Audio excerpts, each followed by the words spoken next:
Greetings one and all, this is Lloyd Brown and welcome social media family to my vlog on this yet again illustrious interview, conversation, reasoning, labrish, chatting people business, whatever you want to call it, with the great Carlton Ogilvie, aka affectionately known as Bubblers in the British Reggae music fraternity. And on the last episode, I was trying to get him to basically just make a nice segue from Undivided into Rough Cut, but he's just got so much to say and so much to tell and so many side stories I'm sorry. in this thing. You know what I mean? It's like it's 40 years worth of stuff. So we're trying to condense it and thing. But now we're gonna get into Rough Cut, which was basically a milestone in terms of live concert performances, because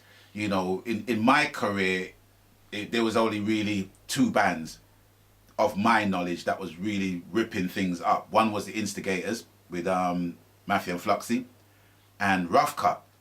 All I was hearing, Rough Cut, Rough Cut, Rough Cut, Rough Cut. Do you know what I'm saying? So so the interest in how these guys performed was like first and forefront in my mind, and seeing them for the first time, just seeing how they opened their set, it was enough for me, and totally overstandable as to why our Jamaican counterparts always draw for Rough Cut. But before they drew for Rough Cut, we need to know how Rough Cut was established. So How we were established? Well, I don't know. That's a big question. It's like all I'm saying is that it just melded out. It kind of morphed from Undivided Roots into Rough Cut. But basically we stopped performing as Undivided Roots because we didn't have a lead singer. Right. And as I said before, and then we started to just concentrate on the backing work. So who made the executive decision to say, right, okay? I think there was no one man. It was all of us decided to do that. 'Cause we were doing quite a lot of backing work, and we're finding that we don't have a lead singer to go and do gigs with. Yeah. So the backing work was the next alternative, I suppose, because that was constant. We used to have gigs at least every 2 weeks. Right. And those 2 weeks is always a weekend, like be a show on a Friday, a show on a Saturday, and a show on a Sunday. Yeah. So you had enough work to, if it's work we were looking for work, but because we were studio owners as well. So some of the time we're playing ourselves, but we have to maintain our studio as well. Sure. So we weren't sort of caught up in a band aspect again anymore, right? Because it wasn't working for us. We were trying to get other singers to replace Don, but it wasn't working. So it was just a case of just basically staying employed. Yes, basically. But the thing is, we enjoyed it while we were doing it. Yeah. We were working with all the latest artists, what the latest tunes were, and getting our teeth into the latest tunes. It's something that we enjoyed doing. So it's not that we didn't miss Donald, but we couldn't pursue you couldn't a band kind of perspective with a front singer. Missing, we didn't have one. So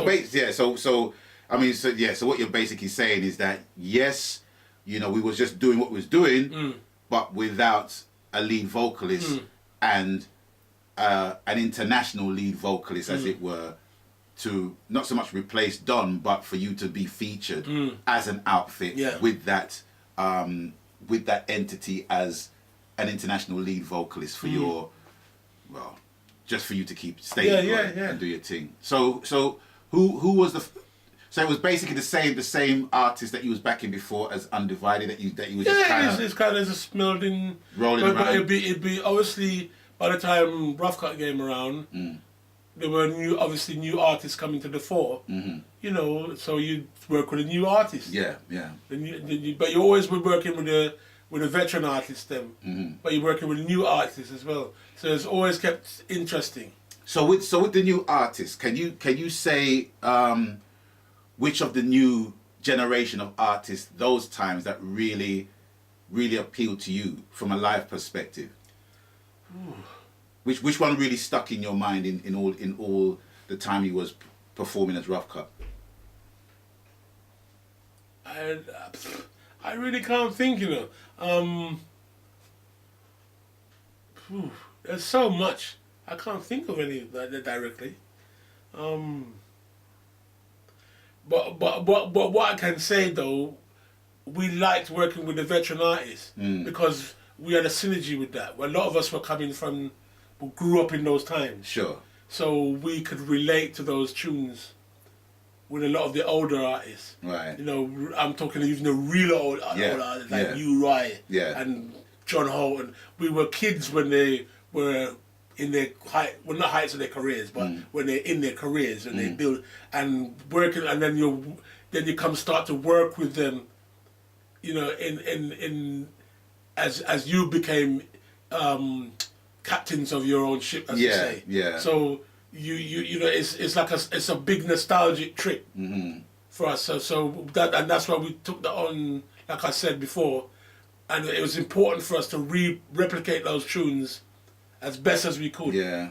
You know, as the original recordings. So the synergy must have been amazing because you as musicians, right, more or less replicating the authentic sound of reggae at that point, and you know, and you getting regard from that from the OGs then who was doing it for real. Do you know what I'm saying? Yeah. So, you know, being musicians, it's like you must have had a wealth of information in regard to, you know, who played what and, you know, what instruments did they play it with and such and yeah, well, a lot of that unfortunately we didn't get a lot of that information, you know. You didn't? No.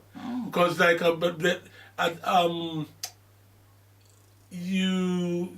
we didn't most of the times we didn't have time to even get into that conversation. We'd like to. Sometimes we did. Sometimes we, you know, there's one or two artists we did talk with. And certain artists would show us different facets of themselves. I tell you, it was a shocker for me. We was doing some shows with Prince Farai. Remember Prince Farai? Yeah. Gravel voice. At one time, we were doing a show with him in Holland, and I think he got ill. So he couldn't make the boat ride, but I don't think we were to travel by boat them time then. So, but I don't think he wanted to travel by boat. He was just coming out that he didn't want to travel by boat. He wanted to fly. Okay. So he did fly anyway. So when we reached there, because we thought we had to do the gig without him. When we reached there, we were thinking, so we're going to collect this extra money. When we got there, we just saw him turn up with his suitcase. Go, yes, sure enough, we're there. And so in the moment of after the laughing and everything died down, he's going, he goes, and he's mentioning some singers to us. Okay. We never heard of them. They're some old 50s and 40s singers. Right. And then he opened up his mouth to sing. I swear the guy's got the wickedest singing voice. Wow. You would never believe it. He goes, real crooner, proper crooning, and in key and everything. In key and melodic and all that. Yes. I can't imagine that. That's what I'm telling you. I'm sorry, I can't imagine. Prince Farai, you're talking the same. When you look at his face, his voice portrays his voice. Gradation. Yeah, his voice portrays his face. But you would not believe he sings like that. She said to me, wow. I said, I'm looking at him like that. He goes, yeah man, them singer there from 1940, you know. Them like, why? I said, wow, my goodness. I said, you got a good voice, you go far, right? God. He go, yeah, but you're a DJ business, pay the bills right now. Wow. This is really... So I'm going off track there. No worries, man. Yeah, but I'm telling you, I was really surprised by that. See. So right. Back to where we were. Sorry. Right. So basically, Rough Cut, you was basically just doing the same thing as you was doing with Undivided Rhythm with Rough Cut. Yes. And you was more or less kind of working with the veteran artists and the new artists of the day. Yes. So in that time, you must have been doing some production work in that time as Rough Cut before you went into new edge. So we're just gonna put new edge. We're gonna keep Yeah, new edge at yeah. a distance. But in terms of production, obviously there must have been artists that wanted you to produce them. Yeah, we done some tunes with we done a tune with Michael Rose, Last Chance. This is your last Yeah, chance. we done that. What year was that? Well, gosh, I'm not good with years. That is I can't remember that, but that's when we had was that on ADA or was it on 16 track? Oh, hold on. Let me rewind. Let me rewind. So there's one tune that was produced by a member of Rough Cut, which has significant resonance for me because I actually covered the song on one of my albums, and it was when I was a DJ at SLR, and it was a tune called "Shine Your Love" by Royd and Foster. Yeah. And that was produced by Fish, right? Yes. How did that come about? Well, Royden is his baby mother's brother.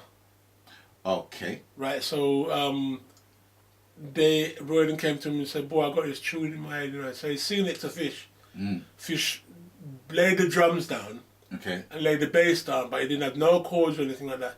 He goes, "Bubblers, can you help me?" Right. Because I'm in some nice chords and things, but I don't know how to put. I don't know. Right. Just help me. Yeah. So we spend about 4 or 5 hours there sitting down with it, and then all the keyboard work is me put upon it. Okay. So we put it on. He goes, "Yeah, him like all that song, him like all that song." But basically, yeah, he's the producer for that. Right. So obviously that was before Michael Rose. So that was okay. So was Michael Rose's last chance? That's before Michael Rose's. So Michael Rose's last chance, was that the first bona fide Rough Cut production? No. So what was the first one? The first one, geez, if you want to talk about that, that's about from 1982. Who did? There's we had a tune out with Slim Batson. We had about 1982. Yes. Slim Batson done a tune in 1982. Yes. It's called Happy Birthday. Wow. Happy Birthday, and we done a tune with this girl called Brenda Lawson. That name's Brenda Lawson. Yes. Yeah, it's a brown skin girl. Yeah, one of my Facebook friends. Big up Brenda. Yes. Big up. Yeah. Yeah, we done a tune with her, and we were doing but they were local artists. Right. They were no. Yeah. They were just young and up and coming artists at the time. Right. So, but we were doing productions from with a little 4-track from well then. Okay. So. Yeah, the last chance was on a 16-track. Yeah. Okay. So what was the first bona fide hit that you had as a production outfit with Rough Cut? A track called True Love. And who? That was Undivided Roots. Right. But I'm talking about as a production outfit for other artists. Oh, for other artists. Yeah. Ooh. I couldn't tell you what the first one was. I know we done Queen Amiga's first album, which was done at Rough Cut. That was years later though. Yeah, that was I remember that album. The first album. Yeah, that was years later. But I can't remember. But didn't you produce tracks for Nearest Joseph on that was years. Hope, Faith and Love. That was years later, later, right? That was years later. Okay. That was years later. Oh right, okay. So that was the time we was done at Wilsden with our ADATs. Oh right, okay. I remember that time. I remember that time. So okay, so I can't remember who the first artist was. To tell you the truth, I can't. I'm trying to think. I think it would be. I think our first artist, major or name artist, would be Junior English. Junior English. Yeah. And that was Ready to Learn and those tunes, right? Yes. That's the one you're talking about. Yeah. Okay. Right. So really and truly, as Rough Cut, you produced many tunes for different artists, but none really hit until Michael Rose. Is that what you're saying? No, the Junior English one was a hit. Okay. And and then the True Love, what we did for ourselves. Okay. Was a hit. Okay. All right. So fast forwarding on from Michael Rose, from that time. When was it that you decided to form your production company? And the last of that era of hits, I should say, from Rough Cut was Barry Hammond's "Say Thank You." Right. I'm glad you said that, tune, because a lot of people seem to think that Beres's Say Thank You was like the tune that was on that rhythm first. But I have to say, My Lessons song was on that rhythm first, because Bubblers was commissioned to build that track for my Rhyme and Reason album, which was in 1998. Yes. Yeah. And I recorded Lessons, and it was in the time that I embraced Rastafari. So I was kind of moving from Lovers to Roots at that point in time. And Beres made that tune well, I made the tune popular, Beres made it even more popular, and you had people like Junior Kelly on that rhythm as well. Let me say, I'm going to say something here which shouldn't probably be a public talk, but I'm going to say it. Go on. I need to say it. Go on. Right. When I done that tune for Muslid, I done it for Muslid. Listening? Yeah. Well, you're obviously listening. Yeah. But I did it for Muslid. Yeah. I said to him, look, because he was paying me peanuts to do it. I said, well, whatever you do then, give me a piece of the writing, give me a piece of the publishing, and I will do that for you then. Because what you give me is next to nothing here. It's not worth me even doing that. When I saw the album Lloyd, the two Lloyds, when we talked to them, when I looked on the album, I said, nothing to do with me. I have no put clear upon nothing. And that's all we got time for on this episode, but we're going to continue on the next episode. So stay tuned. We soon forward.